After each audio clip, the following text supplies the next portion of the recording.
News 7 Tamil, பொறுப்பும் பொது நலமும். சுற்றுச்சூழலுக்கு மாசு ஏற்படுத்தாமல் சூரிய ஒளியில் மட்டுமே இயங்கும் உலகின் முதல் சூரிய சக்தியில் இயங்கும் விமானம் இன்று இந்தியாவில் தரையிறங்குகிறது.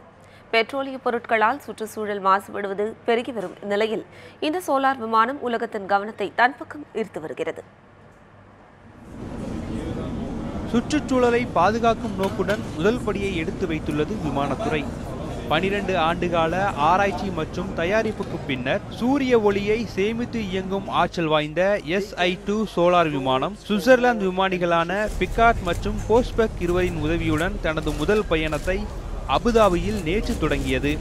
ஏர்பஸ் A380 தோற்றத்தில் இருக்கும் SI2 விமானத்தின் இறக்கைகளில் 17,248 சோலார் தகடுகள் பொருத்தப்பட்டுள்ளன. இந்த தகடுகள் பகல் முழுவதும் சூரிய ஒளியின் மூலம் மின்சாரத்தை தயாரித்து வழங்குவதால் இரவு நேரத்தில் கூட விமானம் தங்கு தடையின்றி இயங்க முடியும். இத்தகைய சிறப்பம்சங்கள் கொண்ட SI2 சோலார் விமானம் ஓமன் தலைநகர் மஸ்கட் விமான நிலையத்தில் நேற்றிரவு தரையிறங்கியது. விமானம் வெற்றிகரமாக தரையிறங்கியதை கட்டுப்பாட்டு அறைக்குள் இருந்த மற்ற அதிகாரிகள் ஆரவாரத்துடன் கொண்டாடி மகிழ்ந்தனர்.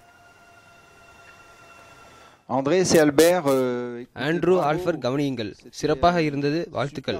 இது அற்புதமாக தரையிறங்கியது, உண்மையான அதன் அழகை காண முடிந்தது. பிரமிப்பூட்டும் முதல் விமானத்திற்கு வாழ்த்துக்கள்.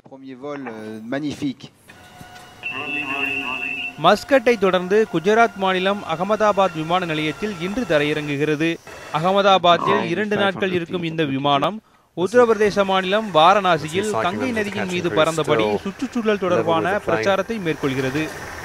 அடுத்த கட்ட பயணத்தை மியான்மர், சீனா உள்ளிட்ட நாடுகளில் மேற்கொள்ளும் SI2 விமானம் சுற்றுச்சூழல் பாதுகாப்பு பற்றிய விழிப்புணர்வு செய்தியை ஏந்தியபடி உலகம் முழுவதும் மொத்தம் 35,000 கிலோமீட்டர் பயணிக்க உள்ளது. திருமலைக்குமார், நியூஸ் 7 தமிழ், சென்னை.